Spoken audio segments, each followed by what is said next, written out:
फरीदुन भाई, आपकी अपनी एक अलग शनाख्त है, लेकिन उसके साथ साथ आप शहरियार के बेटे भी हैं। ज़ाहिर है उर्दू आपकी घुट्टी में पली है और अक्सर मैं शहरियार साहब का शागिर्द हूँ, मैं भी वहाँ हाज़िर होता था। बहुत सारे अदीब शायर उन लोगों का आना जाना वहाँ रहता था और आपकी मुलाकातें बहुत सारे लोगों से रही होंगी। 47 के बाद जो एक ज़बान को लेके, ख़ास तौर से उर्दू ज़बान को लेके कि ये पाकिस्तान की ज़बान है, मुसलमानों की ज़बान है, और फिर धीरे धीरे ये चीज़ बढ़ती गई। रेख्ता आप कंटिन्यूसली विज़िट करते हैं, ट्विटर पे भी आप रीट्वीट करते रहते हैं हमारी चीज़ें, हमें बहुत खुशी होती है। इस बार आप जश्न रेख्ता का हिस्सा भी बने हैं, आपको कैसा लग रहा है? कुछ कमी, मतलब वो जो एक दूरी हो गई थी वो कुछ कम हो रही है? आई थिंक डेफिनेटली, बिकॉज आज सुबह भी काफ़ी लोगों से मेरी मुलाकात हुई, तो उसमें मुझे उसमें कोई मज़हब नज़र नहीं आया। उसमें हर मज़हब के उसमें लोग थे जी। तो उसमें ऐसा कुछ नहीं है। आई थिंक हर कोई मोहब्बत करता है उर्दू ज़बान से। आई थिंक किसी भी ज़बान से। उर्दू का थोड़ा सा ये है कि दैट बोलने में बहुत ही मिठास बहुत ज़्यादा है, तो शायरी खास तौर से जी एग्जैक्टली, तो बहुत नेचुरली इनफैक्ट वो आप उसको बोल सकते हैं। तो मुझे ऐसा लगता नहीं, आई थिंक होना चाहिए वो खामखा में, वो मज़हब में और जो ज़बान में जो एक कहीं ना कहीं एक जो एक रिश्ता जोड़ने की कोशिश जो की जाती है, वो बिल्कुल भी कहीं से सही नहीं है। उसमें कुछ हद तक इनफैक्ट बहुत से लोग ज़िम्मेदार हैं भी, जो उर्दू को उस तरीके से उन्होंने पोर्ट्रे किया है। ऐसा नहीं है कि ये सिर्फ कोई एक तरफा पहल है। कुछ लोग हैं जो कि सिर्फ उर्दू को एक सर्टेन तरीके से उन्होंने कोशिश करी है कि ये एक पर्टिकुलर मज़हब की ज़बान है, वो भी सही नहीं है। तो वो आई थिंक ज़बान है, आप उसमें एक्सप्रेस करें, बहुत ही प्रोग्रेसिव ज़बान है।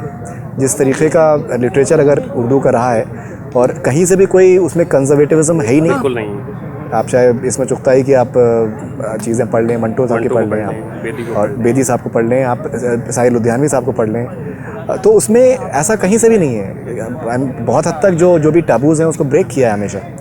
जश्न रेख्ता के बारे में कुछ कहना चाहेंगे? नहीं, मेरा तो बहुत ही कुछ बेहतर हम लोग कर रहे हैं किसी ज़बान के हवाले से। अक्सर मैं ये सवाल आपसे इसलिए कर रहा हूँ कि फेस्टिवल्स तो आप अक्सर दुनिया भर के फेस्टिवल्स में भी जाते हैं, फेस्टिवल्स भी आप देखते हैं, लेकिन हिंदुस्तान की जो अपनी हमारी ज़बान है, धीरे धीरे ये मसला उर्दू का नहीं है सर, ये हिंदी का है, तमिल का है, बंगला का है, जितने भी हिंदुस्तानी ज़बान है, या पाकिस्तान में पंजाबी का है, पश्तो का है, सबके साथ ही मसाइल हैं। जी बिल्कुल।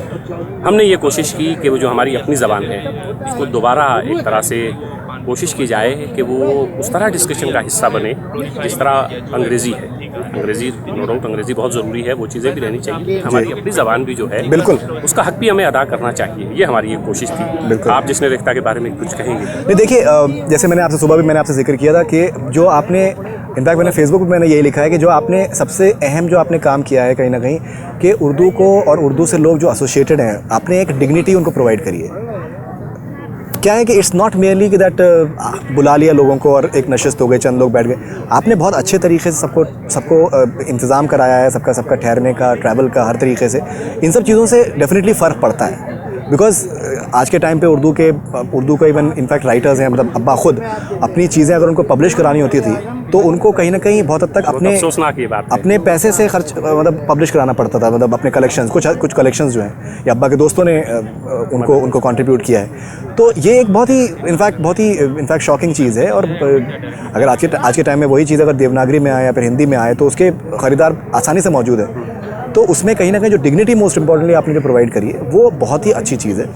और संजीव सराफ साहब से भी इनफैक्ट मेरी मुलाकात हुई, आपसे कॉन्स्टेंटली मेरा इनफैक्ट तबादला ख्याल रहा है। तो बहुत ही अच्छा आप लोग एक काम कर रहे हैं और बहुत खुशी होती है ऑनेस्टली। फरीदुन भाई, आपका बहुत बहुत शुक्रिया। Thank you very much. Thank you.